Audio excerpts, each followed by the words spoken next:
Hello dear friends, this is Violetta from Crafting with VioView. In this tutorial I'm going to show you how to make negative stitch. What is a negative stitch and why do we use it? As we know, in overlay mosaic crochet technique, sometimes we have long rows of single crochet stitches in the back that will create this kind of pockets or flaps, and sometimes we want to avoid it, and for that we will use a negative stitch that will bring these stitches up and lock them like this. This technique also makes the crochet piece double-sided because it kind of reflects the design that you can see on the front of it. There are several techniques of locking these stitches up like this.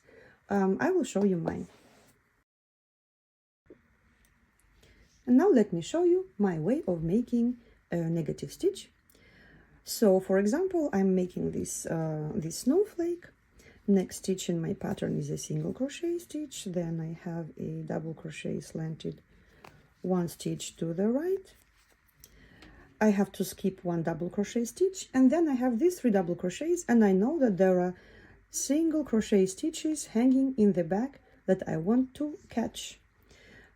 So we are going to insert the hook into the back loop of this double crochet and into the back loop of the single crochet that is right below, yarn over, pull up a loop, and now you have 3 loops on the hook, yarn over, pull through 2 loops, and yarn over, pull through 2 loops. Now we created one single crochet stitch on top of the single crochet stitch in the back and one single crochet on top of the double crochet right here. So let's do it again.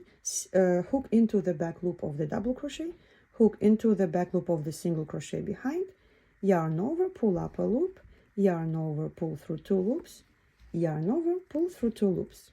And let's do it again. Hook into the back loop of the double crochet, hook into the back loop of the single crochet below, yarn over, pull up a loop, yarn over, pull through 2 loops, yarn over, pull through 2 loops. Okay, next stitch is a single crochet on top of a single crochet, so we know we don't have a single crochet sitting in the back, so we're working it as a regular single crochet. Here we have 4 double crochets. We know that there are 4 single crochet stitches in the back, so we're going to do the same thing, catching the first single crochet, catching the second single crochet stitch, third one, and the fourth. 4 single crochet stitches are caught. If you want, you don't need to do it on all single crochet stitches. You can do it in every second one.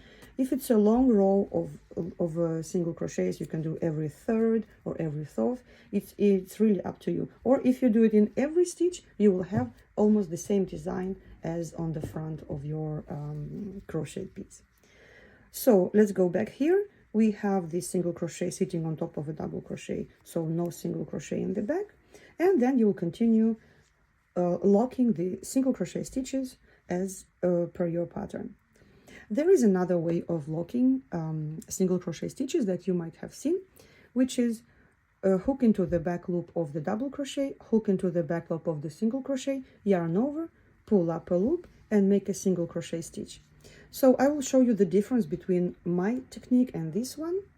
Let me do the whole row of these single crochets through single crochet that goes through the back loop of the single crochet below. So single crochet,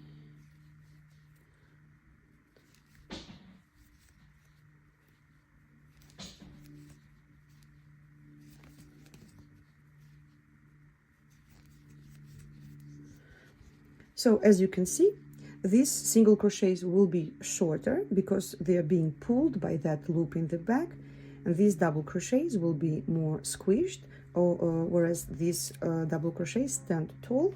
And you can see in the back, this row, this part of this round is taller, and this one is shorter.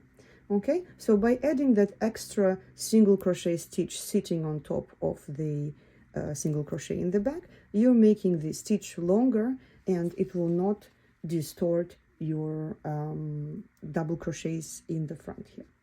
Okay, so I hope that you like this technique and that you like this video.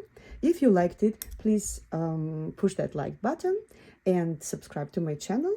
And also show us what you create by joining our group, a Facebook group. You can find it in the descriptions below. If you want to make these snowflakes, you can find the link to the pattern. And happy crocheting!